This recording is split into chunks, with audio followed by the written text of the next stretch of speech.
Hey, what's going on, guys? From Gaming here, back into the video. Today's episode, we're going to take a quick look at how to play Nautilus for support. So before we get into anything, let's first just talk about some of his abilities. Let's go ahead and start out with his passive, Staggering Blow.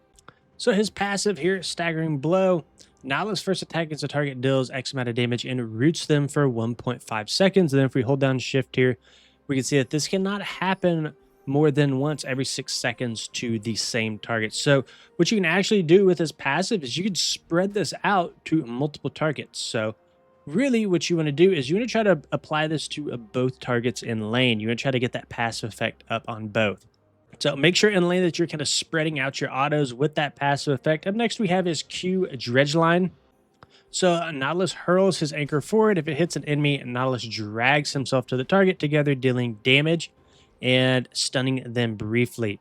If the anchor hits terrain, he will drag himself towards it. So to show you what this looks like, right, we can cue our Nexus here, and it will drag us to the Nexus. So anything that you hit with your anchor, you're going to drag yourself to, and you're going to apply that stun effect. So this is really good, right, when paired with your passive, because you get a mini stun from Dredge Line, and then you get the little bit longer stun from Staggering Blow. So be careful with this ability, because when you hit it, you're going to drag yourself into, if you're bot lane, 2 other people. So just be careful, because once you hit this, you're pretty much going all in.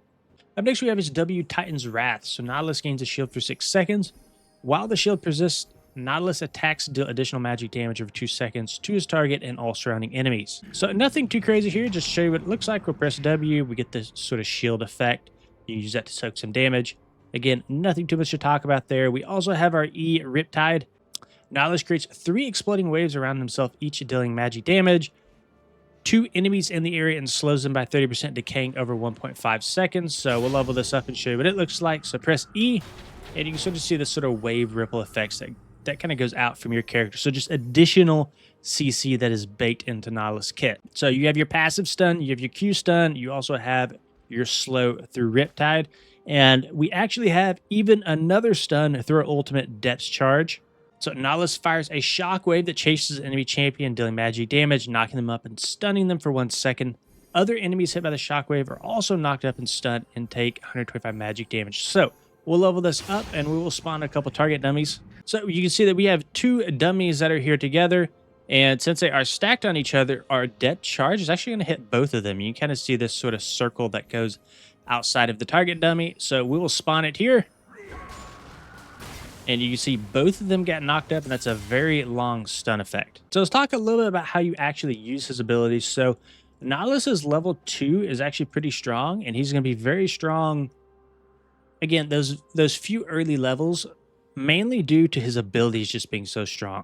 Any champions that have like a stun effect with their passive with tankiness as well, kind of something like a Braum, is just going to be a pretty good duelist early game. So let's talk about your early game all-in, right? What does that look like? We know we have a lot of stuns. We don't have a hook that kind of goes out. Let's go ahead and spawn a dummy here. So pretty much your pre-6 all-in is going to look like this. So you're going to Q, auto attack, W, E, auto attack. That right there is going to be your pre-6 all-in. Again, we'll take a look at it one more time. Q, auto attack, W, E, auto attack. So that's pre-6 before you get your ultimate. Once you get your ultimate, things do change a little. And by little, I literally mean just a little bit. The only thing that changes is you use your ultimate first as the engage, right? So we'll take a look at it. It'll be ultimate, Q, auto attack, W, E, auto attack. So pretty straightforward. And the thing that's so straightforward about this is you just kind of work your way down the list. Q, auto attack, W, E, auto attack, right? And then just add your ultimate in front of that. So now that we know some of his abilities, this sort of basic combos, let's go ahead and talk about his ability max order. So his max order is going to be Q, W, E, and of course ultimate whenever available. So you want to max Q first because you want to get CDR on your Q. This is your main engage tool. And typically the more hooks that you can land on an enemy target, the more favorable the fight is going to be for your team. So we want more hooks. W goes second for sustain, and then E is not super strong on Nautilus, so we just take that at level 3. and you'll not be putting another point into this until level 14.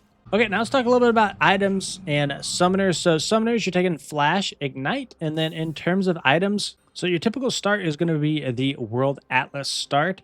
And the way that these items work is you have a quest, and this is the support quest. So earn 400 gold from this item to transform it into your Runic Compass. And your Runic Compass is actually going to be your very first core item. The good news is that the quest is very easy to complete.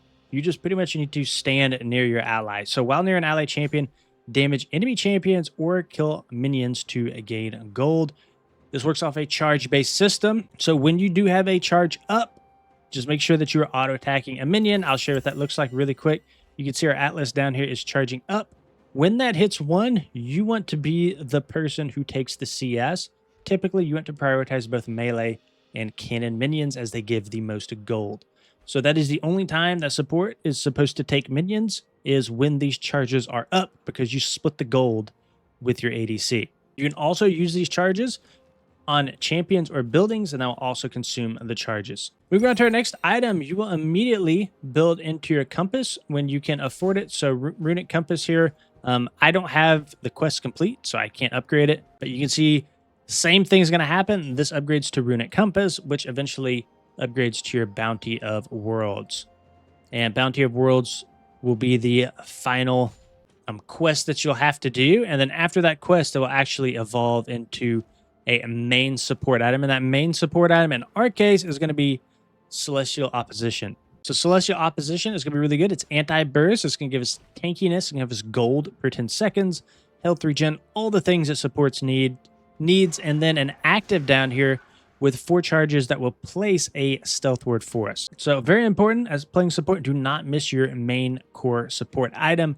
This is how you build vision. Unfortunately, in this game, this is just a trial game. So I'm not going to go through here and do the quest, but just go through the quest in your game and build this as your first item. And next core item, depending on the team composition that you're up, you're going to want to go plated steel caps or mercury treads in 99% of the games that you play. So again, just depends if you're against a bunch of mages, if you're against a bunch of just tanky champions in general, mercury treads are going to be good for that magic resist and tenacity. And then if you're against a bunch of auto attack based champions, you want to go something like plated steel caps to reduce the incoming damage from attacks by 10%. Your final core item that you're going to be building in most games is the Locket. So the Locket is a team shield. It has an active use ability, and this is going to grant allies a shield that decays over 2.5 seconds. This is going to give you a lot of good, just sort of flat base stats, armor, magic resist, ability haste, which is going to allow you to cast your abilities more often, and health. Your next core item is going to be your Knight's Vow. So 40 armor, 10 ability haste, 200 health.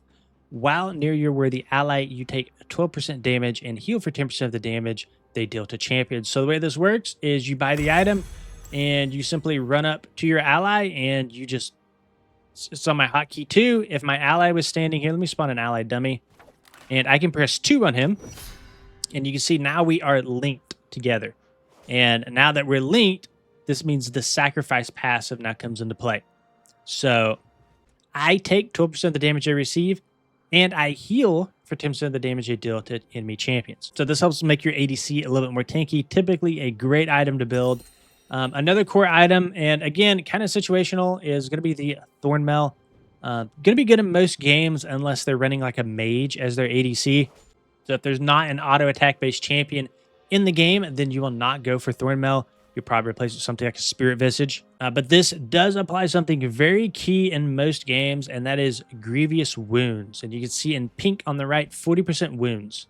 This means targets will do 40% less healing, which is very key, and it's really the main reason that you build a Thornmail is for the passive. Not really the health, not really the armor. Those are nice to haves, but the passive on Thornmail is what makes it so strong.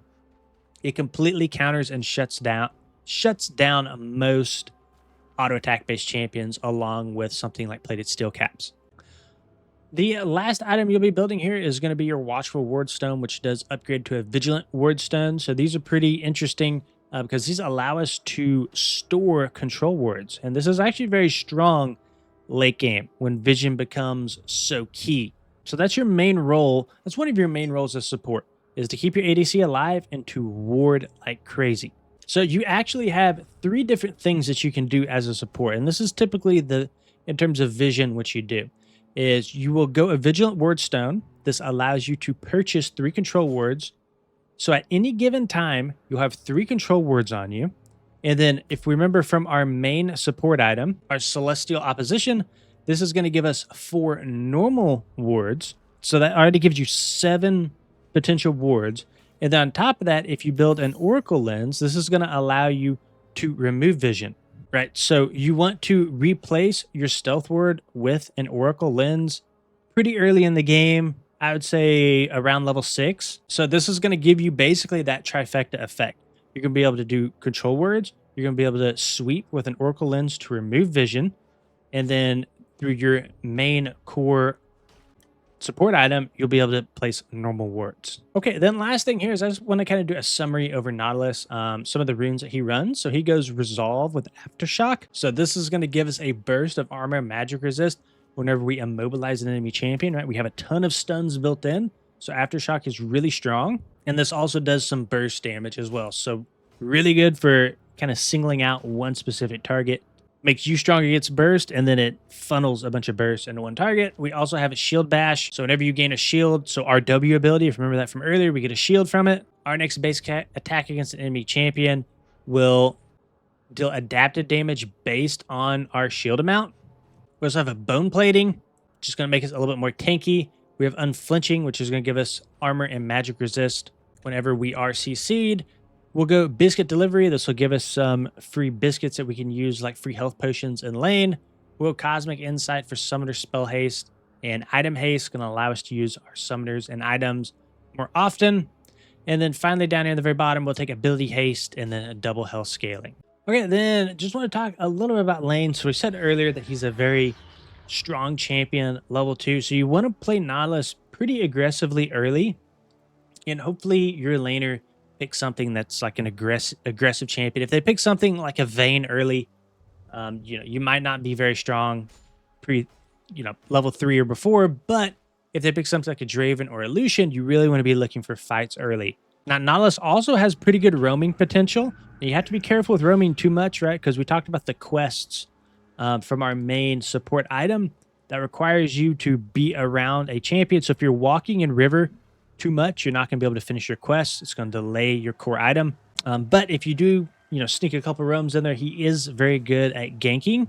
And of course, you want to play around your ultimate. When your ultimate's up, you need to communicate that to your ADC and, just look for an all-in. Now, one of his weaknesses is if the enemy team is constantly pushing your wave in early game, it's kind of hard to engage, because if you do engage, that wave is going to turn on you if they have the wave advantage, and you're going to be fighting 2 champions plus the wave, and that's going to be very hard to win. And then if the wave is constantly pushing into you as well, a lot of the times, if you do try to go in and engage, your ADC is going to be back here backline trying to kill the minions, and you'll be fighting a 1v2 if things aren't communicated. And then just another thing to kind of be careful of with Nautilus is once you do go in, right, you're kind of all in. Let's take a scenario here. Let's say we have an ally that is this plant here, and we're catching somebody right here in the brush. So we Q into him, and you can see how far we are away from our ally. He has no way to catch up to us, and you're fighting a 1v2 for at least 3 to 4 seconds. So just kind of be aware with that. All right, guys, that's the end of this video. Again, this is just kind of meant to be a beginner's guide for people who are brand new to League of Legends, brand new to the champion and support role. Hopefully this helps somebody. If you enjoyed it, please consider liking and subscribing. See you in the next one.